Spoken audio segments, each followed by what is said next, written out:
Okay. While we are setting it up, I'll start talking about it in any case. So what I do here at Digitas LBi, which is actually this building here, is advise our clients, so they are fairly large organizations normally, on mobile specifically. So we do sort of digital work for many large organizations. My role tends to be more around the mobile space.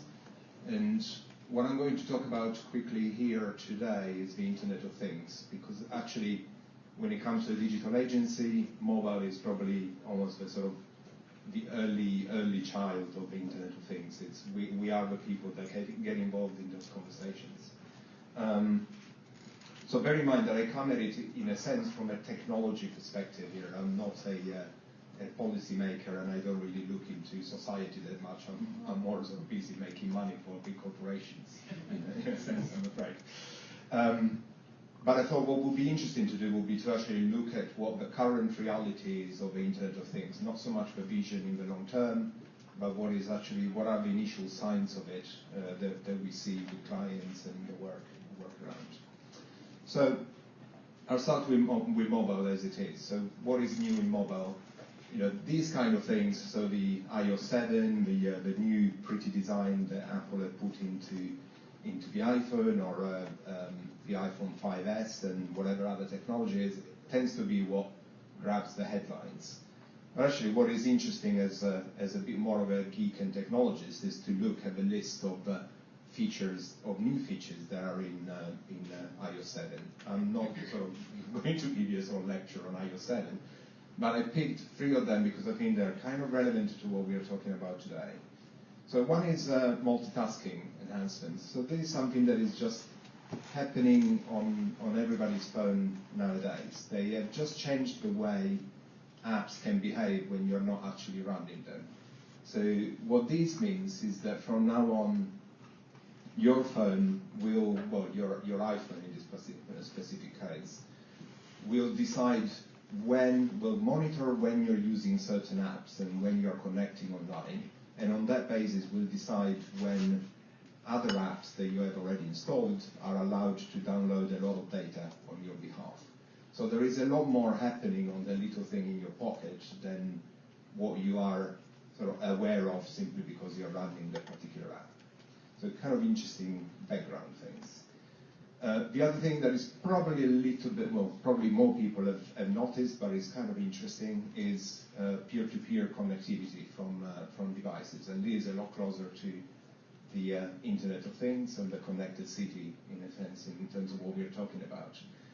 It is now possible for your phone to talk to another machine in your proximity without getting the internet involved in the whole thing, so without a cloud involved there.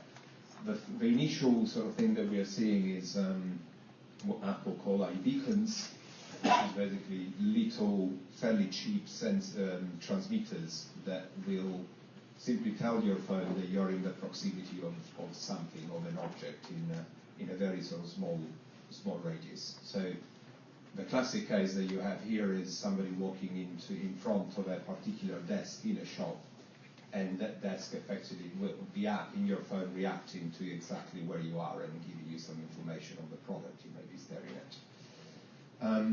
And the third thing is again related to background, but it's around sensors built into your phone. There is now a new category of motion sensors which are not purely down to your accelerometer, how quickly are you moving, but are actually active in the background all the time. They are measuring how many, what kind of distance you're covering over a day, and they will be accessible to applications. So again, it's no longer a case of apps getting your information when you ask them to get it. They will actually be able to get it in the background pretty much all the time. Don't want to scare anyone. It's more a sort of hint of what is going to inevitably happen. You need to start to appreciate the fact that you have this sort of continuous flow of data.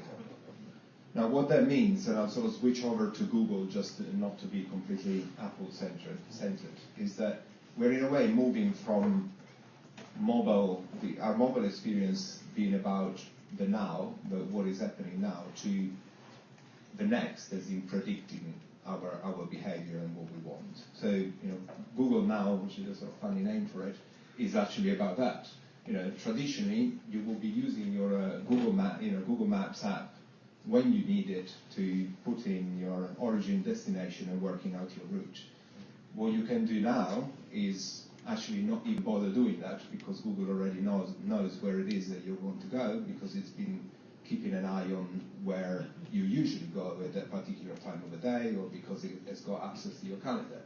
So we're getting into predicting your behavior based on data that we have collected so far, and then giving you recommendations in response to that. And it's not just about city navigation, it can be about almost anything. So it could be about sort of giving you suggestions on what else you could be doing while you're in a particular neighborhood, or it could be about managing your personal data.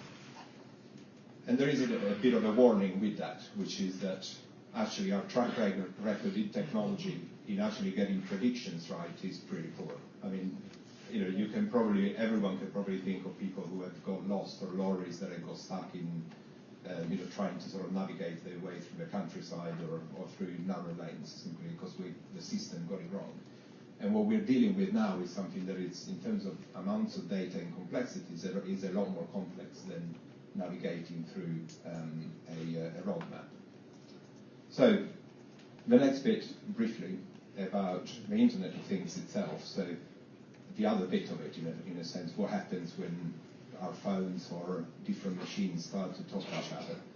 That's already started, and the majority of it is probably, you would say, around the sort of startup world. It's augmented products, in a way. They're little things. They're actually fairly nicely contained. They're apps that are talking to a particular object, or an object like your GoPro or the Nest thermostat. They're talking to the cloud and feeding information back to you. Quite sort of nice and well contained. Where it is going, though, it is more of this stuff. So I will call them more branded ecosystems. So, your British Gas having access to your energy bills, your energy consumption, also giving you real-time feedback on how you're performing compared to your neighbors, and giving you ways to control your behavior and manage your house. Cars getting connected, so most car manufacturers now will be opening up ecosystems around how you can control and connect to your car. Insurers are starting to do it by actually measuring your driving ability while you're driving around the place. The point is, in this case, you're having corporations creating a bit of an ecosystem around you that controls some of the objects around you and manages that part of it. Quite how far they will stretch it is going to be kind of interesting. At the other end of it, you have more of a sort of bottom-up culture. And here I just put an example from the collaboration between Berg and Twitter, which is a sort of delightful little product, a sort of cuckoo clock that is connected to your Twitter account. But I'm effectively thinking of that sort of maker movement, and we will probably hear a bit more about that now. But this kind of connected technology is very accessible. It is something that more and more people are getting into. It's not just a sort of geeks and mega geeks kind of thing. It is something that kids are getting into increasingly. It is extremely powerful, and it will create a completely different type of connected ecosystem, something a bit more open compared to the sort of branded ones that we were talking about.